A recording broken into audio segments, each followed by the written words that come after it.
Bună seara, dragi prieteni, bună seara, Nelu. Salut! Cred că ne-am făcut o obișnuință din a face chestia asta, o podcast la podcast, se întâmplă iar. E unicat, nu face nimeni asta. Așa este. În seara asta o să vorbim puțin despre podcastul anterior, adică episodul numărul 4 din Vineri la 10, unde l-ai avut invitat pe domnul Ionuț Ruțu, viceprimarul municipiului Constanța. L-am avut invitat, eu, tu și orașul tot. Așa este. Acum, de ce vreau, avem atâtea subiecte de discutat, dar de ce am insistat să vorbim despre asta? Înainte de start, îmi cer scuze că te întrerup, Radu, trebuie să recunoaștem și să spunem întotdeauna celor care se uită, care au timp de noi, una, că facem asta din toată inima, fără niciun fel de publicitate politică sau economică, să ne înțelegem, și fără niciun fel de regie anterioară. Adică venim, iată, eu am venit acum 3 minute, ne-am pus în fața camerelor și dăm drumul la treabă. Și hai să discutăm. Așa este. Ce ești așa arțăgos? Păi nu, că tocmai aveam foarte multe subiecte de discutat pentru podcastul de astăzi, dar am zis nu, le lăsăm, le amân, pentru că vreau să te întreb și de-aia vreau să facem discuția la podcastul anterior. De ce Ionuț Ruțu? De ce l-am avut invitat? Da. Pentru că este, în primul rând, de câte ori am avut nevoie, nu eu personal, că nu am avut până acum nevoie de ceva personal, dar restul, de câte ori am avut ședințe cu ei, a fost alături de noi în sensul legătura între asociație, adică între întreprinzători. El fiind un om de dreapta, el vine, poate nu știu, din privat, este un om este un om de afacere. Foarte bine plasat. Asta știm, da. Bun. Ăsta ar fi un motiv, primul care îmi pune în cap. Al doilea l-am urmărit ca fiind invitat la o televiziune și mi s-a părut că îi place să răspundă chiar și în locul primarului. Îi place sau cel puțin să simte ok, fiind în fața camerelor, vorbind sau dând cu subsemnatul în ghilimele pentru alte persoane. Dar nu înțeleg ce te deranjează pe tine că l-am luat pe Rusu. În loc să fii bucuros. Nu e că nu sunt bucuros, dar știi, tocmai pentru că l-am avut invitat pe domnul Ionuț Ruțu, mie mi se pare totuși că ai fost prea blând. Stai mă puțin, încă o dată, tu vorbești serios? Sau foarte serios, da. Tai la montaj? Sau... Nu, o să vadă toată lumea, adică nu. Dar, stai puțin, dar ce am făcut? Ce e nasol în povestea asta? Că lucrurile au luat o întorsătură și acum mai să discutăm puțin clar. Nu ne-am văzut astăzi. Lucrurile au luat-o puțin razna, în sensul că am stat de vorbă cu viceprimarul municipiului Constanța. Sunt direct interesat, și noi și alții, ca acest om să mai vorbească și în altă notă decât subtilul întrebărilor despre termene de construcție. Este ok, am înțeles. Însă crede-mă, că o ți-o spun sub presanță cuvânt de onoare, nu am avut niciun fel de altă plecare, doar că nu-mi pare rău în primul rând. L-aș mai invita și chiar mi-ar plăcea să vină și primarul Vilchița. Da. De ce nu? De ce nu? Domnul prefect, poate să vină oricine să discutăm. Pentru că una este să te duci în fața unor camere de televiziune cu un anume format și alta să vorbim, până la urmă, aceste podcasturi au luat deja fața multor emisiuni de televiziune. Este. Nu-mi pare rău, aș face-o și astăzi, deși o să discutăm atunci când te interesează. Ce mi se întâmplă după această filmare este absolut halucinant. Să primești zeci de telefoane și să spună unii să te apostrofeze și alții să spună, dar de ce nu l-ai întrebat aia? Păi bun, dar de ce nu întrebați voi? Adică, ce nasol în povestea? Nu înțeleg ce vezi tu. Ce ar fi trebuit să fac? Să-l înjur? Sau ce? Am auzit că te oprește lumea pe stradă. Ai auzit bine, da, ți-am spus în telefon eu astăzi. No. Ba mai mult, eram astăzi pe aici prin cartier, apropo de asta, fac o mică paranteză, iată-mă că se pot pune și brazi, iată-mă că și agenții economici internaționale, naționale sau multinaționale au apărut mai pădurea de brazi aici. Unde? Aici, în spate la Bric. Da? Au apărut un magazin nou, s-a deschis un mall nou și a apărut o pădure de brazi. Deci, până la urmă, tot agenții economici au pus hectare de gazon și sunt sute de brazi, nu 1-2. Chiar am făcut o poză să ți-o dau să-ți o pui la montaj, dacă vrei. Deci, până la urmă, oamenii ăștia vor trebui, cu acești oameni nu trebuie să discutăm neapărat, că noi nu suntem forțe politice. Nu știu de ce v-ați învățat cu toții să fie un hate permanent, fără să rezolvați nimic. A rezolvat cineva cu întrebări agresive? A întrebat, faptul că spun, bă, n-ai terminat Ștefan cel Mare. Da, nu a zis nimeni de întrebări agresive. Da, ce vrei? Da. Mă refer la niște întrebări mai persistente. Adică mie mi se pare că ai fost puțin mai blând. Dar lăsăm la o parte... Bă, Radule, n-am fost deloc blând. L-am întrebat chiar și lucruri care n-ar fi trebuit să le întreb. De exemplu, în momentul în care tot l-a lăudat pe primarul Chețac, am încercat să spun, dar e exact invers ce îmi spuneți. Chiar acum a trecut totuși o săptămână. Ce părere ai despre faptul că și mie mi s-a părut că ar fi ca un purtător de cuvânt al domnului primar? Păi chiar e. Adică nu chiar e. Omul are bun simț. Iar un motiv pentru care are catifeaua aia în care nu o să spună niciodată, băi, trebuie să o facă cineva și pe asta.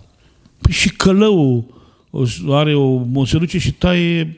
Că problema mea este una mare și lată. Constanța asta trebuie să meargă mai departe. Într-adevăr. Gata, acum mai avem doar și poate. Au început oamenii să-și dea în cap, deja sunt animozități, lupte politice. Pe mine nu mă interesează cine câștigă alegerile. Pe mine, pentru că ce să vezi?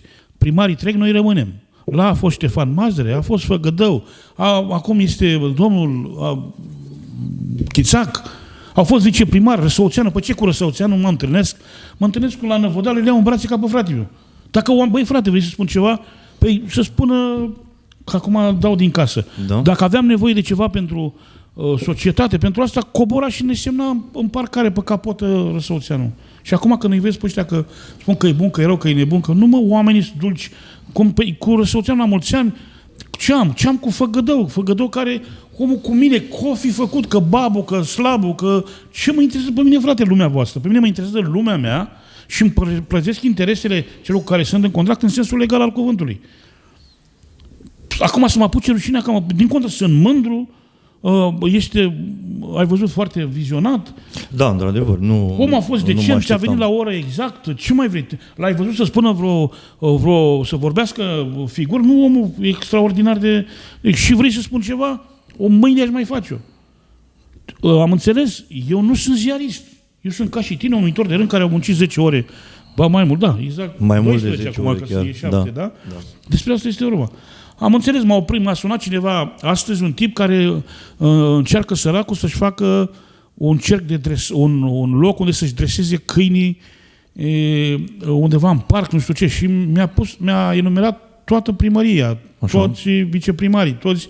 Păi, bă, frate, în momentul în care cer ceva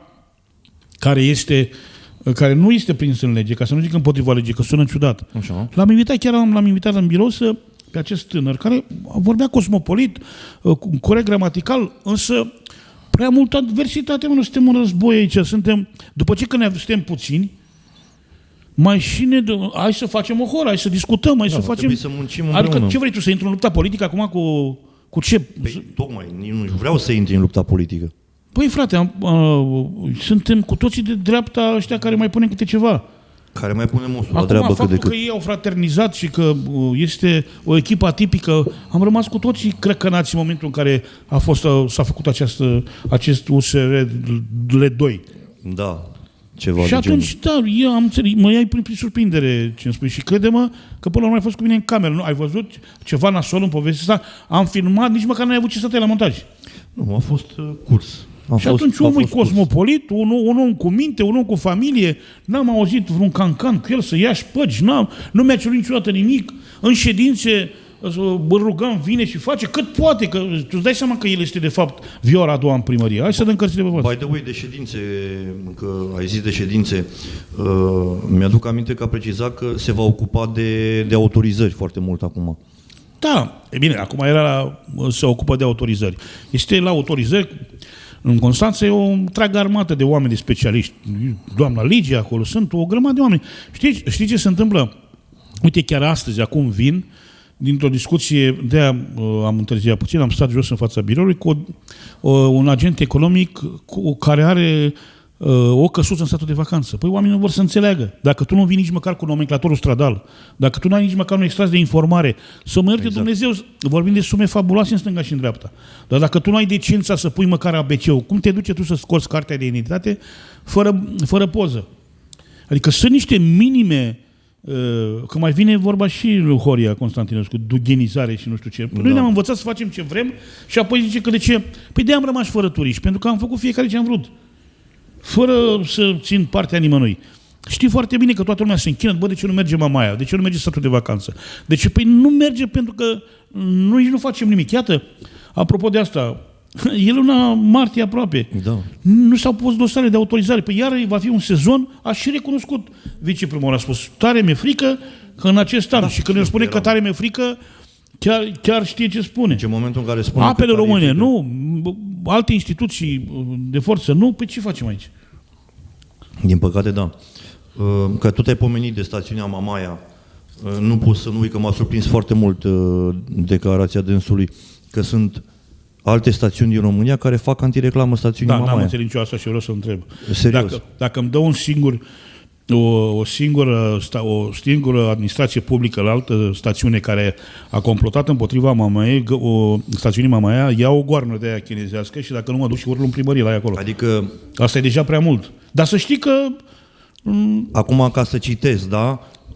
Mamaia nu este bună, exact așa a spus. Da? Că sunt anumite stațiuni care fac antireclamă și spun, bă, nu mergeți acolo, că Mamaia nu e bună. Tu vorbești de segmentul ăla în care viceprimarul Ionuț Rus a spus că și el a fost surprins să afle că alte stațiuni denigrează voit, plătit stațiunea Mamaia. Da. Păi, îți dai seama, asta e deja faptă penală, dacă mă întreb pe mine. Din punct de vedere legal, da. Păi cum? Adică de ce să... Bă, frate, e loc de sub soare pentru toată lumea. Știi de ce nu vorbește, ce nu se spune clar în fața camerelor? Hai să discutăm, dacă vrei, deschis despre litoral.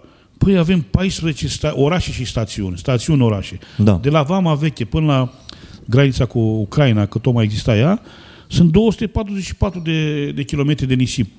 Lin, n-avem munți, n-avem... Este minunea de delta care, iată, ușor începe să fie și ea, să se simte că este agresată de fel și fel de agenții economici, însă nimeni nu vorbește. Avem toate cele 14 locații, puncte de turism, sunt toate absolut diferite. Nici măcar eforie nord cu eforie sud nu sunt la fel, da.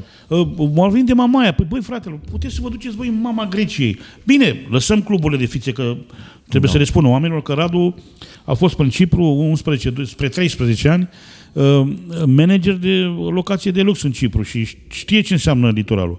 Acum, de ce nu tratăm noi fiecare stațiune pe limba ei? Nu înțeleg. Ei, exact. Păi bă, vrei să spun ceva pe Eforie Sud? Dacă s-ar băga niște bani acolo, au un parc, un caz absolut super. Știi că Eforie Sud a fost prima stațiune de pe teritoriul României. Da, sunt sunat, da, ai dreptate. Oamenii au nebunit și o spun că poate se va uita la acel postcard chiar viceprimarul. Da, e o nebunie. Nu credeam că mi se poate întâmpla așa ceva. Telefoane pe stradă, unul mă înjură că a fraternizat cu PNL-ul, altul că nu știu ce. Nu, fraților, a fost o filmare de oră curată. Mă bucur că l-am întâlnit și o voi face dacă ar fi timp ca într-un calendar. Dar eu repet, fac această invitație către primarul Virgil Chițac să vină să discutăm. Că mi se pare că și el, un om, așa cum mi-ai spus, că, apropo de chestia asta mai ușor cu politica, că nu asta este trendul sau nu este... Mai ales că suntem un an electoral, știi? Și... Bună mă, și atunci ce vrei? Să duc la televiziuni și să dă 10 liste, o listă cu 10 întrebări și ai vorbit despre ele? Bine, mai puțin, au și el, sunt foarte multe energii. Bine, lumea știe că noi aici avem discuții libere, fără perdea, nu stăm să facem scenarii, nu ne mai umple. Suntem foarte ocupați încât să ne mai facem scenarii și să stăm să scriem hârtiuțe și nu, nici pe departe. Uite, un lucru care m-a surprins total a fost momentul în care a zis că primarul Virgil Chițac a dat numărul tuturor. Eu nu l-am. Ceea ce este, din punctul meu de vedere, la fel ca toată lumea și eu mai umblu și stânga și dreapta, mie mi se pare puțin în antiteză. Nu știu pe cineva, eu nu l-am, nici nu l-am cerut. Am avut șansa sau neșansa, depinde pe ce poziție te afli, am fost la câteva ședințe comune. Primarul Virgil Chițac este un om cu o structură greu de pătruns, are o construcție militară în care a fost învățat o viață întreagă să aibă subalterni care să spună, nu știu, dar e interzis să saluți parcă cu una, dar interzis în sensul că nu se face. Da.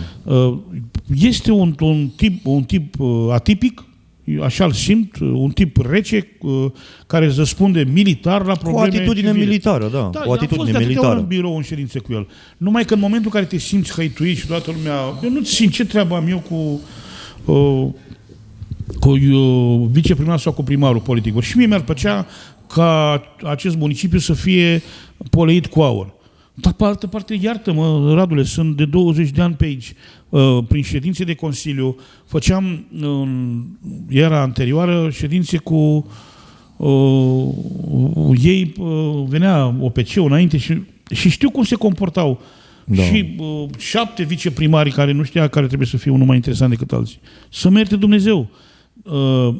Constanța asta tocmai de aia suferă, pentru că noi suntem aici o grămadă de etnii și fiecare etnie pe pălăret, ne înțelegem cu toți, suntem un model de ăsta de convențuire. Din punct de vedere economic suntem, cum să spun, hai să-ți mai dau ceva, se fac rezervări pe bani de rulant de la marile agenții de turism pe câte 10.000-15.000 de euro de oameni care își iau vacanțe de aici din Constanța. Stai liniștit.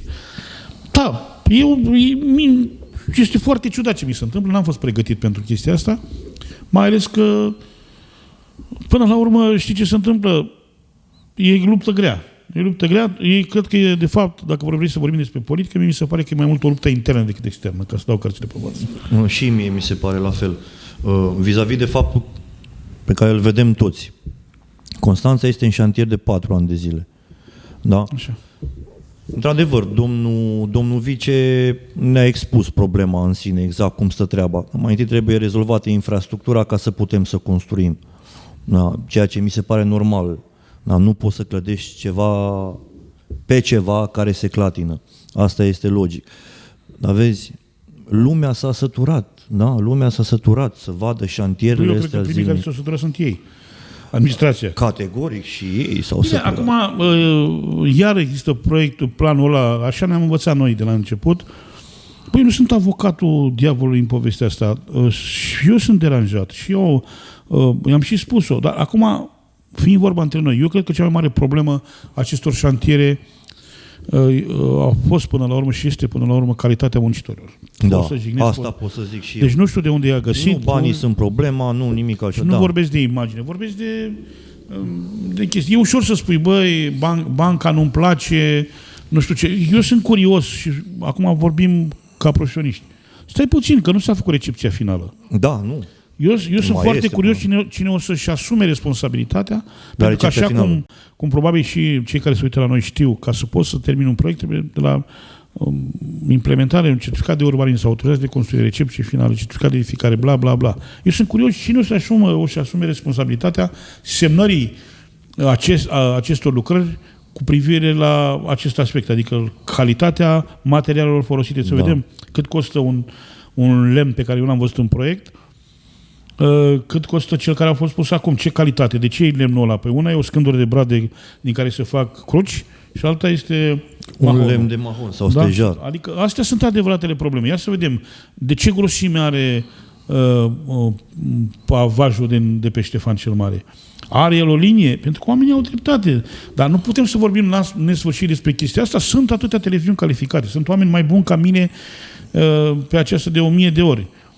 Pe mine m-a interesat legătura între administrație și agenții economici. Din punctul meu de vedere, mai ales focusat pe Horeca, este un an dezastruos, dacă mă întreb pe mine.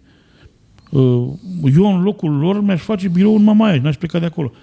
Dar ce să faci că e o stațiune fantomă la momentul ăsta? Nu se întâmplă nimic nici acolo. Zero, nicio mișcare. Păi nu se vede șantierul dacă nu Bine, mă știi ce facem noi, nu? A venit luna mai, cu bidineaua, varul, ne-am învățat după timpul lucească. Și cine cade. Pe fleștăreală să fie cât mai repede.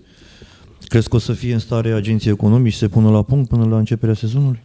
Ca întotdeauna, unii da, foarte puțini, unii nu, dar cui ne adresăm? Că dacă chiar noi, localnici, spunem pe toate căile, pentru că acum această revoluție în online, că e o revoluție în online, Este. Transmite niște mesaje subliminale la momentul în care iei o decizie și vrei să-ți iei un bilet de concediu,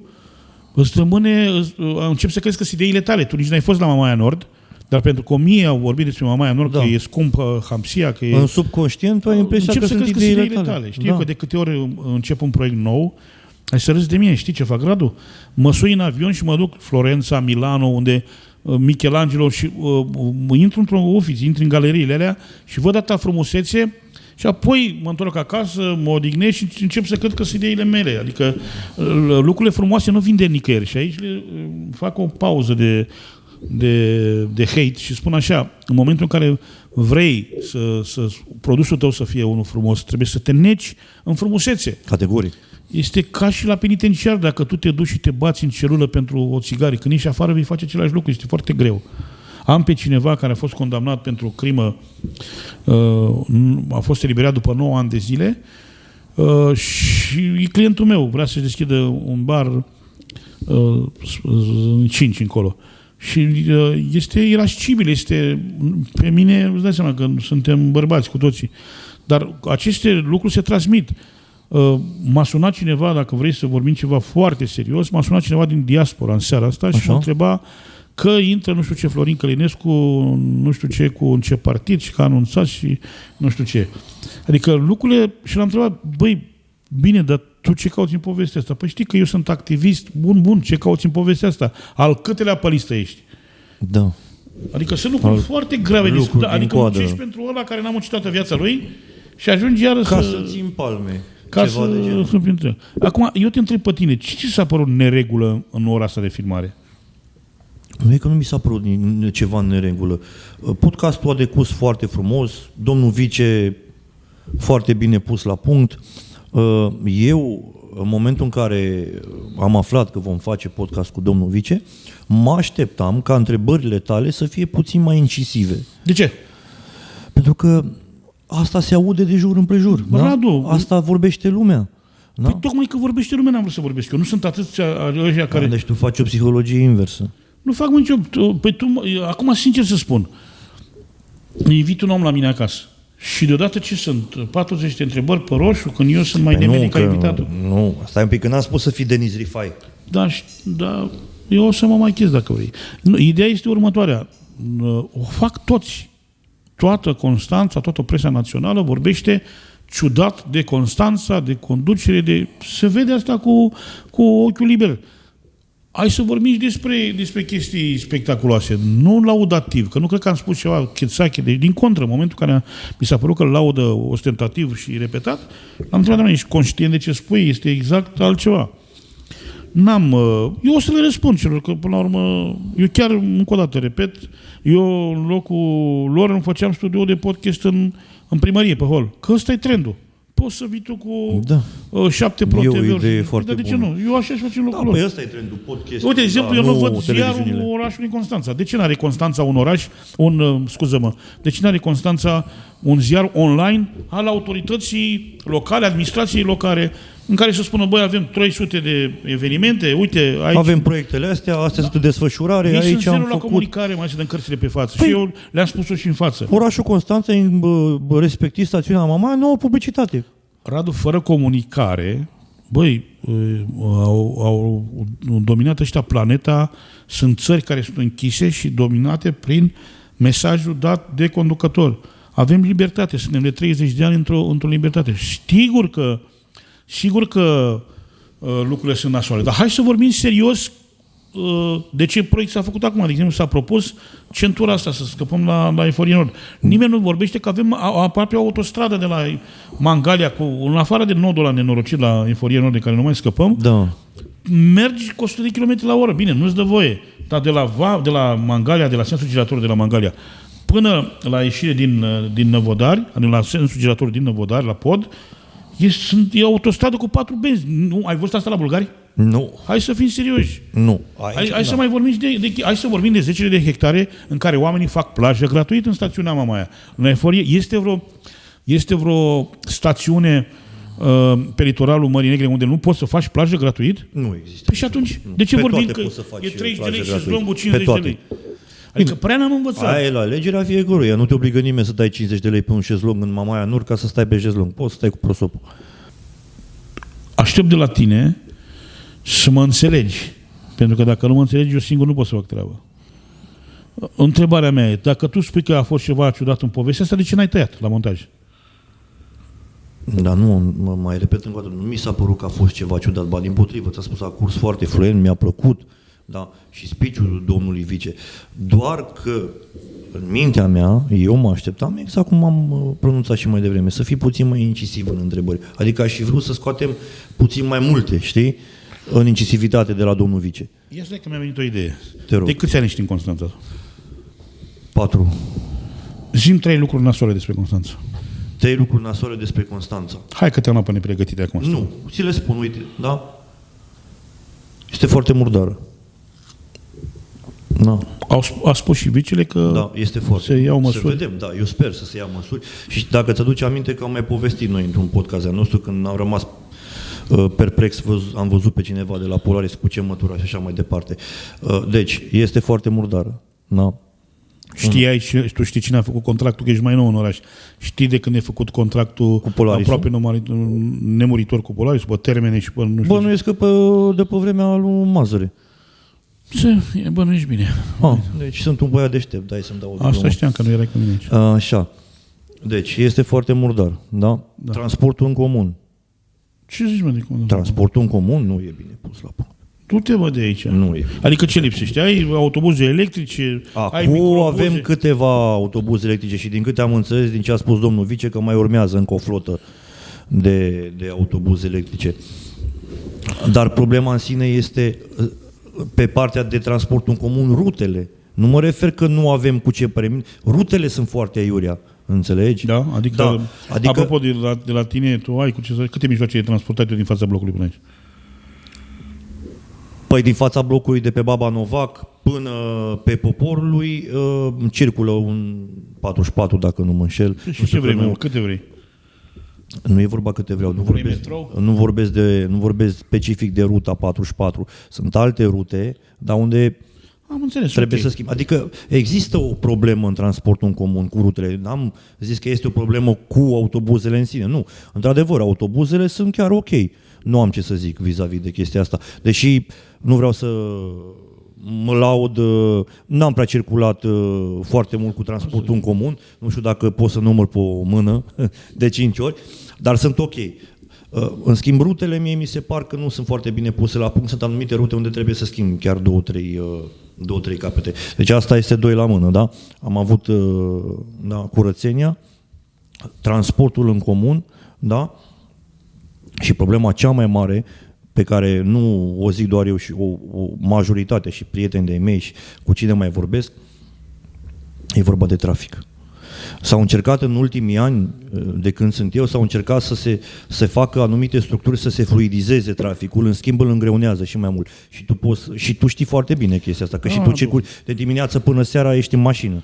Trendul planetar este să mai lăsăm mașinile. Noi, dacă avem 3 membri în familie, 3 trebuie să plece cu fiecare cu mașina lui. Așa suntem. Și din ce în ce mai multe SUV-uri și din ce în ce mai multe mașini într-un oraș care este în construcție, în șantier. Punct. Suntem în șantier și știi ce cred eu? În șantier. Că șantierul ăsta, știi că prima invitată de-a noastră, Elena, a spus foarte clar. Și problema e vis-a-vis de transportul în comun. Da, adică sunt multe lucruri de discutat. Da, acum e șantier, asta e. Bun, spunem 3 lucruri care îți plac despre Constanța. 3 lucruri care îmi plac despre Constanța. Că tu vii dintr-o stațiune de 5 stele, da? Da. Păi, dacă ar fi un lucru care m-a bucurat la Constanța foarte mult, frate, sunt oamenii, dacă îți vine să crezi. Da? Da, vorbesc foarte serios. Băi, oamenii știu să fie oameni. Oamenii știu să se distreze aici. Adică calitatea oamenilor este, din punctul meu de vedere, net superioară față de alte orașe. Și am călătorit în țara asta prin majoritatea județelor și orașelor și cam știu să fac diferența. Plus, venind din diaspora, după atâția ani de zile, unde ai un șoc după ce te întorci și întâlnești oameni de calitate. Ți-a fost dor de români, zici cinstit. Într-adevăr, da. îți pune un zâmbet pe buze foarte, Din foarte Cipru ai mare. venit direct în Constanța? Direct în Constanța, da. Okay. Acum Direct. câți ani? Acum 4 ani și un pic. Înainte de prima an de pandemie sau după? Eram, cred că încă în pandemie. Știi Da, că- eram în primul an de pandemie, în iulie. Știi că istoria se schimbă acum. O să fie cum era înainte de Hristos, după Hristos. Sau Și înainte de pandemie, în pandemie și după pandemie. Altceva care Exact. Alt aspect pozitiv pentru Constanța. Alt aspect pozitiv, deși în ultimul an de zile se critică foarte mult de când cu expansiunea plajelor, mie îmi plac plajele din Constanța. Astea mare acum? Da, mie îmi plac plajele. Și spun că îmi plac plajele, spun și de ce. Eu mă duc la plajă la 3 papuci. Eu nu mă duc la plajă în Mamaia. Eu mă duc la plajă la 3 papuci, la plaja Never Sea, la Modern, acolo mă duc la plajă. Îmi plac plajele, adică, sunt mai mult decât decente. E exact ce trebuie.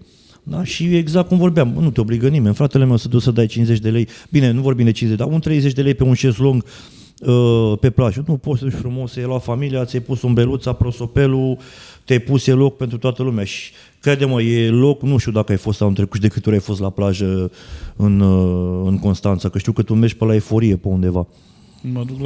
Mă duceam, că era un loc neafectat de... Na, ție îți place mai antaci, mai virgin, așa.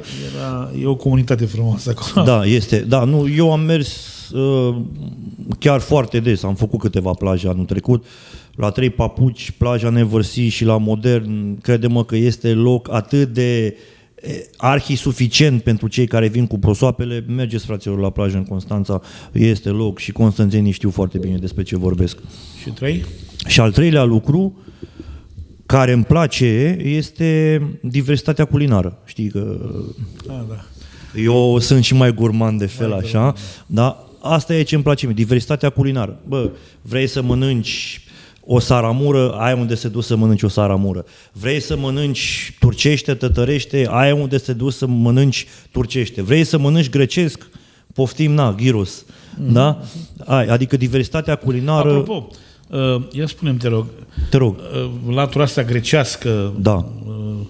nu știu nimic de Cipru, ca să știi, poate o să mă ajuți într-o zi să mă arăt, poate ne și mergem. Spune-mi, te rog, mâncarea grecească din Constanța diferă de ce aveați voi acolo? Da, categoric, da. Da. Adică e mincinoasă mâncarea grecească? Nu este mincinoasă și nu pot să mă afirm, da, în asemenea comparații că e mincinoasă. Nu e mincinoasă, dar am să spun și de ce nu e exact la fel ca acolo. Da? Te rog. Ingredientele. Da. Dar știi că există un restaurant, un lanț de restaurante celebre cu specific grecesc care folosește doar ingrediente... Da, și bravo lor, chiar îi aplaud. Da? Atunci ești autentic, da? Pe tipul de bucătărie pe care îl servești, pe care îl practici. Dar pentru majoritatea, unii chiar cu proprietari, adică proprietarii restaurantelor fiind de etnie, da? Unii sunt greci, alții sunt tătari sau așa mai departe, încearcă să ducă cât mai spre veridic, da? Bucătăria respectivă. Da? Dar nu o să fie niciodată, și unul la mână, hai să-ți mai spun o chestie, chiar dacă ar fi 100% făcut, ca în Grecia, da? Nu ești în Grecia. Deci, din punctul meu de vedere, arta culinară, bucătăria, gastronomia, sau cum vrei să-ți mai spun, nu se leagă doar de faptul că am un gyros bun în farfurie sau, nu știu, un suvlaki, da? E un amalgam, da? Alta e să stai pe plajă în Corfu, da? Să ai imaginea aia și să ai un ghirotico în spate care vine și ți-l taie și te servește cu nu știu ce, aceleași ingrediente și să fie la fel făcut și să-l mănânci undeva în centru vechi, știi? Da, chiar. Da, e o idee. Ce ai face, Radule? Și asta e o întrebare pe care ți adresez ție, dar și celor care să răspundă fiecare la întrebarea asta. Ce ai face dacă ai fi viceprimarul municipiului Constanța într-o mandat de 4 ani? Ce aș face eu? Păi îți răspund sincer. Și cât se poate de scurt. N-aș face. N-ai face? Nu, pentru că, zic și de ce, nu m-aș băga în politică niciodată. Da, a fost o întrebare asta pe care am pus-o lui Ionuț Rusu. Da, nu m-aș băga în politică. Eu, Radu Mrejuică. Mi s-a părut că la asta nu mi-a răspuns. Eu nu m-aș băga în politică niciodată. De-aia spun că n-aș face pentru că nu m-aș băga. Adică nu. Sunt un om care ține foarte mult la imaginea lui, știi? Și chiar nu, indiferent, hateri se găsesc. Ai un cadavru în șifonier și nu vrei să zici. Da, mi-a zis unul cineva, vezi că răscolesc că ea... Zici că s-ar putea, după ce postăm ăsta, să mă trezesc cu poliția la ușă, te sun și zic că el a făcut afirmația. Da, nu, e așa este. Dar acum să te întreb eu pe tine. Te rog. Ce ai face tu dacă ai fi viceprimarul municipiului Constanța? Păi, în primul rând... Pe te văd acolo, te văd... Nu mă, toată vrei să spun ceva, am candidat la Megidia pentru în orașul meu natal. Da? Da, am candidat și m-am retras cu 2 zile înainte. De ce așa? 1. Politica nu este pentru toată lumea. 2. Categoric. Un oraș nu se câștigă într-o campanie. Cei care se agită acum și văd că apar pe sticlă și fac fel și fel de scene de astea absolut stupide pentru niște oameni, mai ales pentru niște bărbați, că n-am văzut femei încă până acum agitându-se pe Constanța, mi se pare extrem de ciudat ca un bărbat în toată firea să vrea să iasă în evidență. Și am să spun și de ce. Ieșirile astea în evidență zgârie retina. Subconștientul nostru nu suntem nici noi, nu mai suntem atât de proști încât să-l gonim regele din țară. Nu mai suntem atât de proști încât să înghițim orice fel de pastie. Ce aș face eu, în primul rând, mi-aș face o ședință săptămânală publică. Într-un amfiteatru, mă ține. Și aș face o ședință publică, poate să înjure, poate să arunce cu ziare, poate să fie, dar aș fi un contact legal sau concret sau, cum să spun, cu cetățeanul, sub diferite forme. Apoi, mi-aș delega 7 viceprimari. Câte da, vorbim serios. Păi pentru fiecare cartier? Păi așa, da, câte ori fi. Da, bun. Nu e o idee. Hai să spun de ce. Pentru că este imposibil să faci. Nu poți. Băi, frate, nu e ușor să fii... Tu l-ai văzut că unele întrebări îl oboseau. Nu e chiar așa. Chiar dacă există adrenalina, pentru că trebuie să știți cu toții, în momentul în care am pus camera pe o persoana nu mai este persoana dinainte. 99% din cei care vin și sunt în fața camerelor de luat vederi sunt alți oameni decât sunt în civilie, cum zic eu, da? Da. Simt nevoia să vă explice că sunt mari, că sunt tari, că sunt buni. Deci, în câte campanii electorale, eu așa aș face, așa mi-aș face campanie. Băi, fraților, sunt prost. Uite, astea sunt cele mai mari probleme ale mele. Sunt curvar, îmi place să beau câte un șpriț, am atâtea proprietăți, despre asta este vorba și astea sunt cele mai mari problemele mele. Mi-aș face un cazier public, bă, frate, îți dă să de acum încolo ce facem? Și aș face o ordine de priorități. Păi am oprit pe aici Brătianu mașina și m-am minunat de o școală, eram să zic rectificat, eu am luat o raznă cu actele, o școală care, cum se numește atunci când o refaci? O clădire nu că se reconstruiește, am un lapsus. Da, nu e un cuvânt ciudat, suntem focusați la subiect. Exact. Deci o școală veche e refăcută, în sfârșit. E remodelată, nu vine, poate mă ajutați voi. Nu. Pronunțați voi cuvântul și poate să-l prind și eu. În comentarii. Undeva pe aici, Brătianu, la sensul giratoriu, înainte de podul de la Butelii, o școală pe dreapta, cum te duci spre Palace, o școală care arăta școală, bă, cu termopane gri, cu ferestre largi, cu acoperișul făcut. Te duc eu mâine. Bă, am oprit mașina pe dreapta, dacă mă crezi, să te uiți și m-am minunat că există așa ceva. Eu sus și tare spuneam... renovată. Renovată, bă. Renovată. Știi că mi-a rămas o jumătate de creier acolo. Da, renovată, da. Adică, băi, am văzut o școală. Bă, ce aș vrea să mă opresc să văd... Păi, acum n-am nimic cu nimeni, că altă poate nu sunt soluțiile la îndemână. Păi, dar m-aș uita la învățământ, la sănătate și la siguranță. Și aș face un loc de dezmăț. Aș proteja Mamaia Nord, zona cluburilor, ca pe delfinariu. Pentru că ea de acolo învin cei mai mulți bani. În spiritul legii, nu cu poliție mai multă, cu jandarmi mai mult, dar să fie un loc unde când intri te distrezi să nebunești, pentru că avem nevoie să ne destindem. Să ne eliberăm de energia asta negativă. Exact. Asta aș face. Mi-aș face 7 viceprimari în sensul... De ce? Pentru că n-ai cum să acumulezi informația. Ăia cu program fix, cu birou fix. Aici Brătianu cu 1 decembrie. Stai acolo, birou, viceprimar, primăria Constanța. Vine omul și vorbește, pac. Apoi aș face un birou de consultanță ca viceprimar pentru agenții economici. Pentru că săracele fetele alea de la de la City sunt, mai ales acum că se schimbă toate autorizațiile, sunt asaltate de persoane care nu că au reavoință, ci care nu au habar ce vor. Dacă eu astăzi am fost în statul de vacanță și încercam să-i explic proprietarului o valoare căsuță de aia sunt câteva zeci de milioane, 100 de milioane de euro. Și eu explicam ce înseamnă nomenclator stradal în 2024. Să mă ierte Dumnezeu. Adică aș face o legătură cu cetățeanul, aș face o chestie de asta în avantaj. Știu că este aproape imposibil. Trăim într-un oraș cu sute de mii de oameni. Este greu. Dar dacă nu încep de la nimic, oamenii sunt în orb. Adică fetele le explică săracile, dar imaginează-ți că într-un program de 8 ore vin 30 de oameni care nu știu absolut nimic. Și atunci trecând pentru un filtru de consultanță cu programare, cum e la cărțile de identitate, că la pașaport. Vii la ora 4 și nu vii, nu intri, dacă nu... Asta e. Înțelegi în care ai 20 de minute după ceas, am dat drumul la ceas, ai 20 de minute, ce vrei? Hai să rezolvăm, da. Și apoi un consilier care ia notuță și îi trimite pe online, adică există soluții tehnice, da? De o legătura directă cu cetățeanul este o mare problemă a autorităților locale. Orice primar, mie mi se pare că primarii, și nu numai Virgil Chițac, toți primarii devin copia lui Elvis Presley. Adică după primul an de mandat, aproape că vor autografe. Să zică lumea, bravo, bravo. Nu, fraților. Avem orașele astea, oamenii, Radu, dragul meu, nu știu dacă ai observat un fenomen.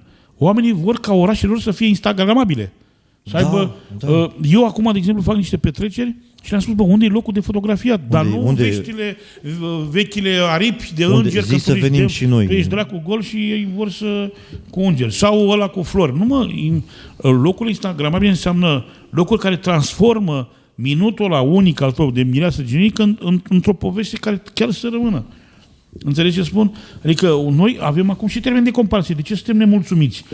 Păi e adevărat, îmi spunea cineva că a fost în China și a zis, bă, am avut senzația că am aterizat un Star Trek. Da. Adică suntem atât de în urmă, am fost ținuți în nimic, atât de în urmă, încât este foarte greu să recuperezi în 3 ani de zile ce n-a făcut orașul în 300. Hai să fim serioși. Ba, eu aș face invers. De exemplu, eu, statul de vacanță, poate să supere proprietarul de statul de vacanță, eu aș face ceva din partea autorității locale în care, fără rabat, adică nici să vii cu recomandare de la nu spun cine.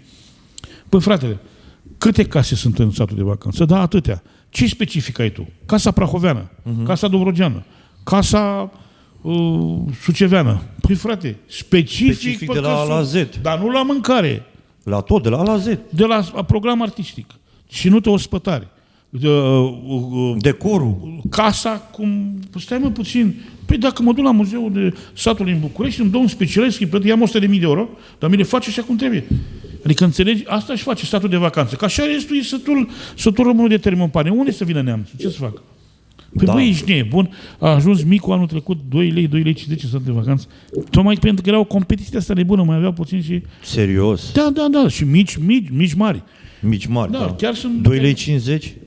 Asta aș face. Și apoi aș încheia cu latul care a fost lăsată total de izbeliște. Care anume? Dincolo de pensionari pe care este ok să avem grijă, tinerii, frate. Bă, n-au nici o ancoră. Dacă tu din clasa 8-a te gândești să pleci în Anglia, în Italia, în Franța, pentru că aici nu există. Există o ruptură între noua generație, între generațiile astea X, Z, Alpha, o ruptură absolut spectaculoasă. Asta își face, nimic spectaculos. Iar acum... Ba, țin să te contrazic. Din ce ai spus, ai face ceva spectaculos. Adică sunt lucruri spectaculoase. Banale, Radu, pentru că, în sfârșit, nu mai comentez. Eu, întâi de toate, la primărie m-aș face portar. În primul mandat, în prima lună de zile, aș fi portar. Mi-aș pune șapca pe ochi, ținuta la poartă, la intrare, la ușă, la intrare. De ce? Să văd ce vor oamenii. Pentru că cel mai tare filtru, știi cum e, cel mai drag om de instituție, portar. Paznicul. După aia femeia de serviciu să te ferească Dumnezeu. Filtru prin toți. Aș sta 2 săptămâni sau 2 zile acolo, fără să știi că sunt eu rusul sau chițac. Aș sta să văd asta dacă te interesează. Dacă ești cosmopolit și vii cu figuri pe scaunul ăsta, uite că ții papara. Știi ce se întâmplă? Lucrurile sunt foarte clare pentru mine. Nu există un singur partid, cel puțin în viitorul mandat, care să conducă Constanța. Și când spun un singur partid, înseamnă că primarul care va conduce, indiferent că rămâne sau vine altul care va conduce acest municipiu, trebuie să aibă 2 fețe, câte o față pentru fiecare partid. Aici sunt de acord cu tine. Să știi că da. Apropo de asta, știi că ne rupe Meta Facebook-ul că n-am putut să sponsorizez. Apropo de asta, uite, asta e mai important decât... Serios? Da. Deci acest video, această filmare cu viceprimarul Ionuț este boicotat și de tehnică, și de oameni, și de... Acum văd că mă ești la întrebări. Dar nu este o chestie de care să mă feresc. Mie chiar îmi face plăcere. Tânărul ăsta, apropo de asta, e un caz local. Un tânăr se zbate de vreo nu știu câți ani de zile să-și autorizeze un spațiu pentru dresaj câini. Și de ce repet asta? Pentru că știau și fetele din primărie, știe toată lumea de el. Deci eu cunoscut cazul. Da, Radu, l-am invitat să am o discuție cu el, poate găsim o soluție legală, pentru că nu ai, acum, sincer, tu ai fetița, câți ani are fetița ta? 2 ani. Mulți înainte. Te-ai plimbat cu fetița într-un parc unde se adresează câini? Nu. Punct. Nu m-aș plimba într-un Astea sunt locuri speciale amenajate. Și nu pentru că sau cel puțin așa nu pentru că am ceva împotrivă, nu că nu iubesc animalele, dar nu aș face, pentru că sunt 2 locuri diferite. Uite, asta mă supără la voi. Nu, la tine, în primul rând, pentru că ai bunul la simț care, vezi, doamne, până acum mi-ai spus de 1000 de ori în filmarea asta că nu vrei să deranjezi. Bă, de ea deranjează. Bă, dacă ai ceva de spus, spune și deranjează. Da, nu. Sunteți așa de oameni, niște oameni atât de buni, atât de educați, încât nu vrei să deranjezi. Păi noi nu deranjăm primarul, nu deranjăm jandarmul, nu deranjăm ăla și după aia zice că, păi da mă, Radu, am înțeles să fii bine crescut. Păi tocmai ce am spus, uite, poate deranjez prin răspunsul meu. Nu, eu nu mi-aș plimba copilul într-un parc unde se desează câini. Eu vreau, chiar l-am invitat, va veni, chiar vreau să fii de față cu mine, să eu poate l-ajutăm în sensul legal al cuvântului și să găsim un spațiu. Are și PFA. PFA-ul este persoană juridică, nu este... Are F13, are cui acolo. Adică nu poți să spui... Și, mi-a plăcut de el că era incisiv în apărare, era disperat chiar, că mi-a enumerat toate căpeteriile din Consiliu. De la primar am fost peste toți în Consiliu. Apropo de Consiliu, iar aș face o chestie, dacă aș fi vreodată în asta, că noi se împlinesc 40 de ani. Aș face o legătură directă între cetățean și Consiliul Local. Băi, fraților, înjurăm primarul, înjurăm viceprimarul, înjurăm funcționarul public, dar reglementările pe care noi suntem obligați să respectăm sunt HCL-uri. HCL, hotărâre de Consiliul Local. Deci Consiliul Local este cercul care trebuie să discuți, eram să te bați. Să te iei de gât, da. Că am înțeles, știu că au fost online până acum. Dar du-te, fată, fă petiții, să scrie. Știi cum m-a sunat telefon? Spuneți-i domnului că este mincinos, că nu mă primește. Cum adică nu primește dacă tu ai vorbit cu el? L-ai oprit pe stradă, l-ai oprit în birou și că m-a primit în birou și a stat 5 minute cu mine. Păi dacă aberezi? Stai puțin, poate, dacă toată lumea spune că ești beat, nu te duci și te culci puțin? Categoric. Dar încă o dată, eu aștept să-l văd, pentru că ne urmărește și invitația mea clară este să vină să discutăm cu argumente, cu documente, să vedem ce cod caiet de activitate are și în funcție de asta există niște reguli de respectat în societate. Nepotul meu crește câini pe la Megidea, știu și eu câini nasol și trebuie să te... Dar dacă faci o afacere din asta, ce ar însemna? Așa pot să spun și eu că unul din cele mai mari restaurante este închis sau nimeni nu e în regulă. Sunt niște reguli la comunității. Cam asta aș fi. Votezi? O să mergi la vot? Da. Da? Ai votat mereu? Votul, eu sunt de părere că trebuie să voteze toată lumea. Ce părere ai de cei care se prevoalează de fel și fel de explicații și nu votează? Din punctul meu de vedere... Să nu cumva să deranjezi, gata. Din punctul meu de vedere sunt niște lași. Da, și n-au coloană vertebrală. Da, eu asta gândesc. Adică, atâta timp cât avem dreptul de a vota, și avem și pe cine vota, te duci și îți exerciți dreptul ăla de a vota, da? Pui ștampila pe unul, bun, rău, da? Pui ștampila pe el. L-ați observat pe Radu? Toată seara asta mi-a bătut cu pumnul masă. Și el ștergeam praful. E tipul cu tehnica. Da, ștergeam praful, categoric. Vreau să te întreb ceva, că tot mi-ai zis de instagramabil și așa mai departe. Care ți se pare ție că este cel mai instagramabil loc din Constanța? Din țară. Faleza, Casino cu Casino, mă. Atât. Aia vreau să zic și eu. Faleza, Casino. Să vedem Casino. ce se întâmplă cu Casino, ce se întâmplă cu el, că acum toată lumea se laudă că îi dă drumul, dar pentru ce îi dă drumul? Stai puțin, dacă tot am așteptat. Acolo, Casino a fost un loc unde lumea se distra. Acum sper că nu-l faceți mănăstire. Să sperăm că nu. Adică să nu fie muzeu. Dacă e muzeu, degeaba l-ați făcut. Avem două muzee în piața Ovidiu, în centru în care nu intră nimeni. Nu ne mai trebuie și altă. Acum sunt niște zvonuri, dar nici zvonurile pe care le-am auzit e cam acolo se îndreaptă direcția de a fi muzeu. Acum îmi pun șezlong pe scări. Vin cu tine și stăm acolo. Casino, e pe malul mării. Vreau să văd acolo mese, scaune, cafea bună. Exact. De ce? Atunci ce-l facem? Chiar dacă nu-l mai faci casino, da, să faci și o chestie în care să fie o voie bună, să fie o altfel de atmosferă. Eu nu zic de a maneliza un habitat. Stai puțin, fă ce a fost și destinația. Dacă pe mine mă obligi ca agent economic să respect destinația imobilului ca să vă să am activitate, așa te oblig și eu pe tine. Casino. Ce să faci? Ce vrei să faci? Muzeu? Casino? Avem muzee care sunt goale. A fost la Lada de Zestre. Am fost acum 2 duminici în muzeu și nu era nimeni. Bă, mi-era rușine de mine. Îmi venea să nu mai plec, venise o tipă să cânte la pian, absolut spectaculos. Nu era nimeni. Gol. Bă, gol. Ba, mai mult acum am început să-mi ceară cei din străinătate. Așa. Gânditorul de la Hamangia. Că apropo de chestiile astea, că fac fel și fel de sări de la una la alta, cel mai des sunt întrebări pe care le primești și trebuie să răspund din bun simț, sunt legate de ce să fac cu 10.000, cu 15.000. Nu l-am văzut pe unul să fie brâncuși. Nu brâncuși în sensul a fi brâncuși. Da. Dar nu l-am văzut pe unul să zică, bă, uite, avem statui, avem asta, avem o statuie al Ovidiu. Nu avem niciun Dracula în Constanța deloc. O fi el sub rezerva numelui. Păi, dar noi nu știm, noi n-am văzut o cramă deschisă să facă un consum. Dacă toate sunt puburi și muzeele rămân nevizitate, de unde să ne vină banii? De nicăieri? Noi nu avem povești, băi, oameni buni. Noi nu suntem în stare să creăm povești. Băi, Verona, da? Unde este balconul Romeo și Julieta? Nu știu. Da? Spre rușinea mea nu există. Este o poveste, da? Autoritatea italiană, pentru că oamenii se învârteau pe jur la un balcon. Ce au făcut? Au făcut un balcon mincinos. Da. În care ăștia de la opere mai urmă și sunt... Ce a făcut? Hai, bă, să facem...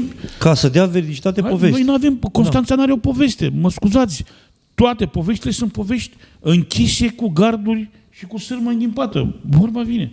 În ghilimele. Faleza aia, păi, băi, vrei să spun ceva? Eu pe faleza aia aș spune așa, băi, de jur împrejur, băi, să nu bei o cafea. Eu am înțeles că oamenii vor să distreze. Eu am înțeles că trebuie să iubim pensionarii și să facem loc celor care au probleme.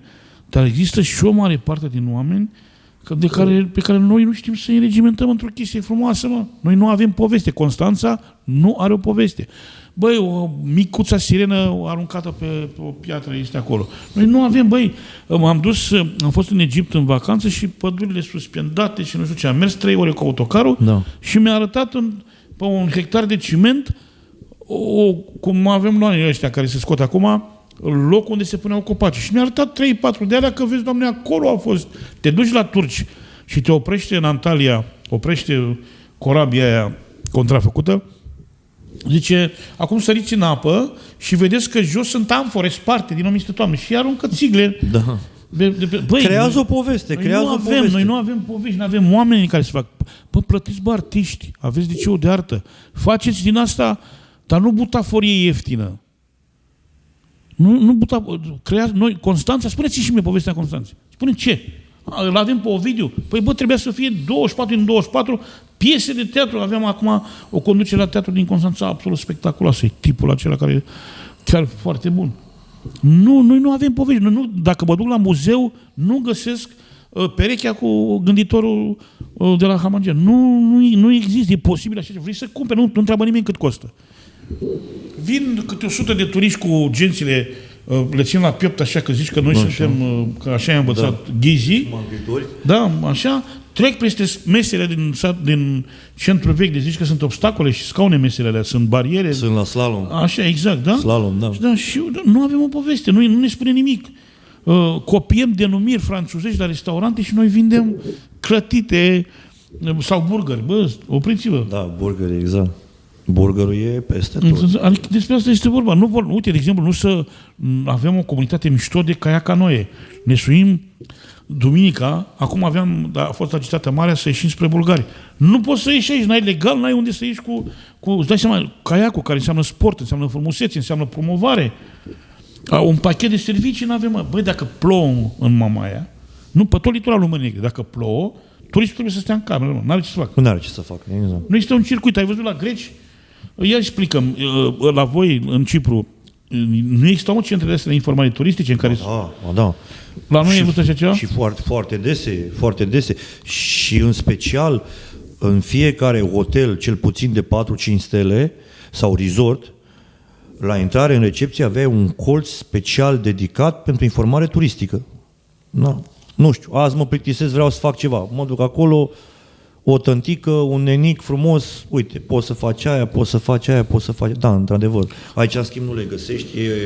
Avem 3 hoteluri cu 3 piscine și alea subdimensionate față de cei acolo și firesc, astea sunt problemele de rezolvat. Hai să vedem ce facem că m-ai întrebat și mi-ai spus frumos că îți place și mi-ai ridicat mingea la firou cu noile hectare de nisip Radule. Da. Păi, bă, oameni buni, hai mană cerească.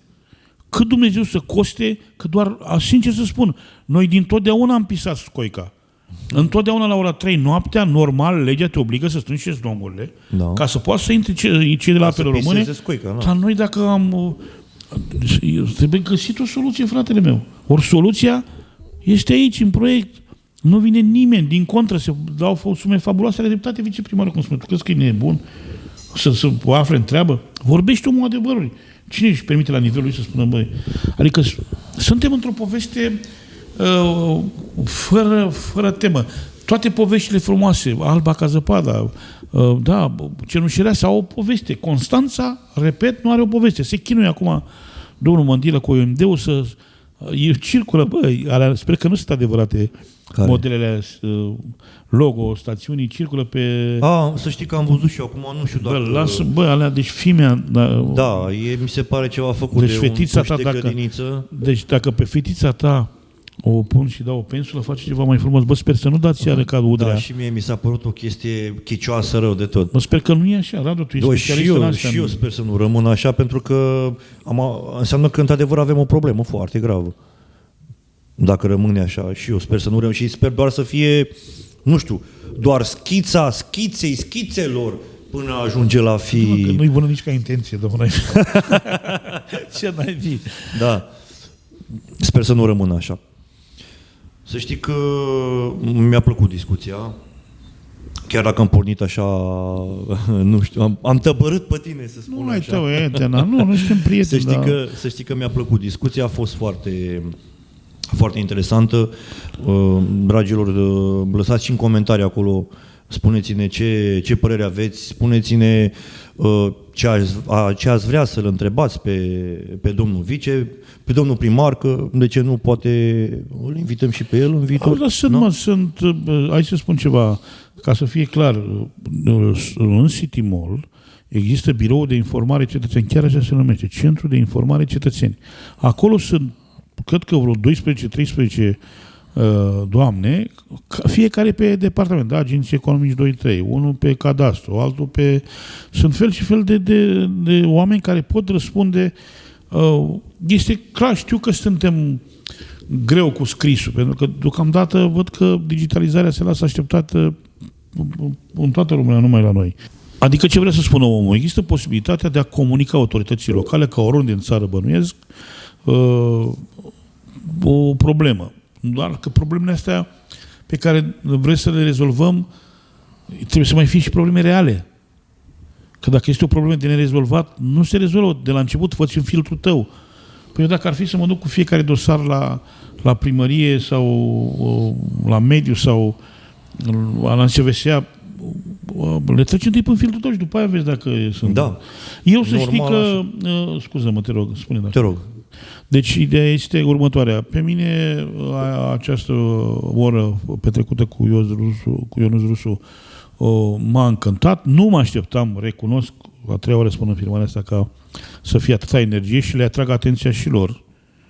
Că dacă pe mine o persoană străină, neinteresată, au venit inclusiv Meta, apropo, în campania asta electorală, tu ca specialist poate ne spui ce avem de făcut, că sunt niște bariere online puse. Da. Pe partea de politică, da, sunt într-adevăr. Da, Dar ce nu am făcut politica asta? Nu am făcut absolut nicio politică. Nu mi-a dat voie să sponsorizez. Nu s-a vorbit nimic politic, dar pentru că domnul Ionuț Rusu este o persoană politică, acolo intervin anumite bariere. L-am văzut în alte televiziuni, de ce sponsorizat? Nu cumva am fost, i-au atenționat cineva care s-a uitat la noi? Și asta este posibil. Bun, Nelu, o discuție foarte frumoasă, ca de obicei. Dragilor, episodul 5 din vineri la 10. Urmăriți-l, discuții interesante, lăsați în comentarii părerile voastre, lăsați-ne și subiecte pe care sunteți interesați și ați vrea să le vedeți pe viitor. Nelu,